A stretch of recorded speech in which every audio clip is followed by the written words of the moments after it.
Cinema হলে দর্শক টানতে টিকিটের সঙ্গে বিরিয়ানি ফ্রি। সম্প্রতি এমন খবরের পর রীতিমতো ভাইরাল বগুড়ার এক হল মালিক। যে ছবির জন্য দর্শক টানতে এমন ভিন্নধর্মী উদ্যোগ নিয়েছেন ওই হল মালিক, সেই সিনেমার নাম লিপস্টিক।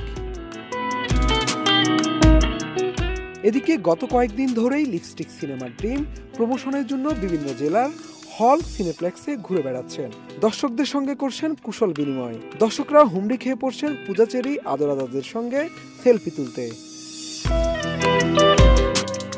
সেই ধারাবাহিকতায় সম্প্রতি লিপস্টিকের নায়ক নায়িকা সহ কয়েকজনের একটি টিম বগুড়ায় যান। সেখানে তারা প্রথমে যান বগুড়ার ধুনটের সেই ঝংকার সিনেমা হলে, যেখানে টিকিটের সঙ্গে দর্শকদের বিরিয়ানির প্যাকেট দেয়া হচ্ছে।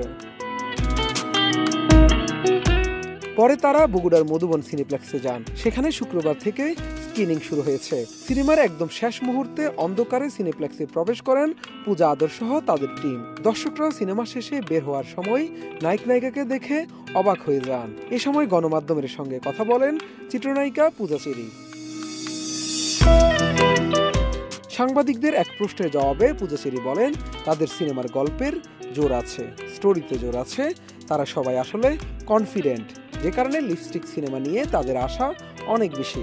লিপস্টিক দেখতে দর্শকরা কেন হলে আসবে জানতে চাইলে পূজা চেরি বলেন, সবাই দিন শেষে ভালো গল্প দেখতে চান, ভালো নির্মাণ দেখতে চান, সব মিলিয়ে আসলে ফুল প্যাকেজিং ভালো দেখতে চান। লিপস্টিক সিনেমাটি খুব যত্ন সহকারে করা, খুব ভালো হয়েছে, এজন্য দর্শক দেখতে আসবে।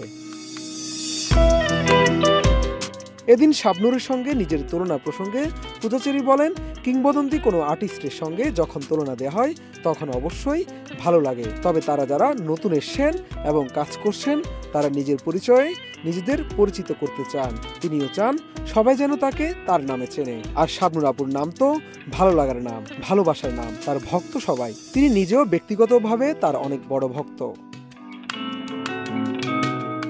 পূজা আরো বলেন, শাবনূর আপু ব্যক্তি হিসাবে অনেক ভালো একজন মানুষ, তাই তার সঙ্গে তুলনা না করাই ভালো। কারণ শাবনূর আপু একজনই, তার মতো কেউ হতে পারবে না। তার মতো হওয়ার চেষ্টা করতে গেলেও আসলে ভুল হবে, তাই তিনি চেষ্টা করতে চান। তিনি তার মতো নিজের পরিচয়ে বড় হতে চান। লিপস্টিক সিনেমাটি পরিচালনা করেছেন কামরুজ্জামান রোমান। এতে পূজা চেরি ও আদর আদর ছাড়াও আরও অভিনয় করেছেন শহীদুজ্জামান সেলিম, মিশা সওদাগর, চিকন আলী সহ অনেকেই। শাহাদাত।